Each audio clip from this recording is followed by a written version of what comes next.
Hola, ¿cómo estás? Mirá, te presento un ático espectacular aquí en Liria.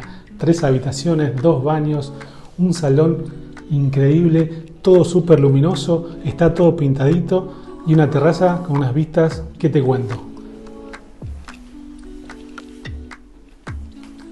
Aquí tenemos 2 habitaciones, como ves, súper luminosas, frescas. O sea, en verano corre el aire increíble. Vení que te muestro. Acá vamos a tener otra habitación, la principal. Mira qué chula. Y como te comenté, tenés unas vistas increíbles, tanto de las habitaciones que están de este lado como de la terraza que está del otro. Ven.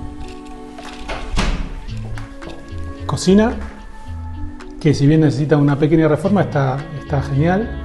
Aquí tienes un baño completo. Mira toda la luz que nos acompaña. Otro toilet.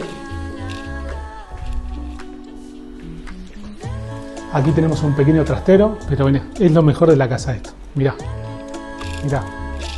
Súper luminoso, amplio. Y la terraza, ¿qué te voy a decir? Míralo tú.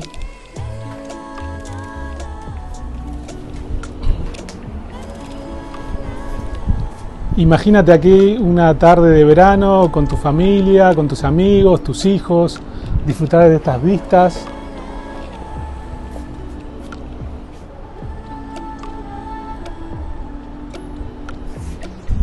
¿Cómo lo ves?